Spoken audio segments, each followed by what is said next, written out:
supine, okay, to getting up. So sometimes they need help with rolling, and so you want to help roll them to the side, okay? And then what do you do once you get to sideline? You want to be able to sit up, right? And so you're going to facilitate that by what do your muscles do? Okay, so this arm down at the bottom, you want to make sure that it's in a position where the person can push down. And you're going to facilitate that downward pressure by kind of pushing down through the shoulders, okay? So they can push down through their hands, and then you're going to facilitate the side flexion by having your hand at the hips right here. You're going to push down, and then that's going to be done together, okay? So you have a nice synchronous movement so that they can motor learn how to sit up, and you're going to do this repetitively over and over and over throughout that entire range until they get better at that skill or stronger, okay?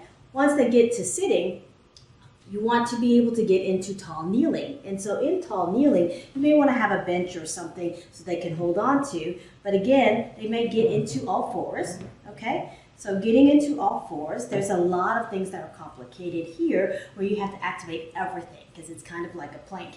Right, so you want to make sure the shoulders are activated. So you're going to push down through the shoulders. So it's kind of a down and back. So you're going to push down and also kind of push them into thoracic extension, okay? So you're pushing down through the shoulders because the arms need to remember what they need to do. In order for a position to be functional or functional strengthening, you're going to push down through your limbs, right? So you're going to have them push down through the arms.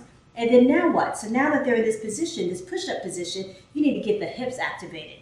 So you want the hips to where it is directly under the knees. So what you may do is scooch them back, okay? So when you scooch them back, get the weight underneath them, just like this, it gives them a better position to be able to now, you're going to facilitate pushing down through the hips. Okay, so the pushing down through the hips wakes up the hip, the pelvis, the trunk, and the leg so it co-contracts and stabilizes. So you do that throughout for the entire body, okay? And they're right through here, okay? And so then you facilitate a upward kneeling, okay? Maybe a table or something right here, okay? So then for kneeling, what you want to do is a similar concept.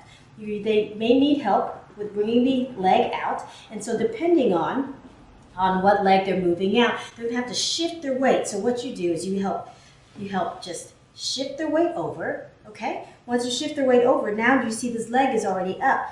This will make it easier to pull this leg up right here, okay? So once you have the leg up, again, similar concept, you want to push down. You're going to push down through that leg to get the quads activated, right? And so that's exactly what you're going to do. You're going to push down right above the knees, okay? And if it's a smaller child, you can have your thumb kind of facilitate hip extension going up, okay? And if there's a bench in front, you do the same thing. You know, you may have to have 4 arms to do this, but you can always get a helper, right? So then same thing, downward pressure, and that facilitates up to standing.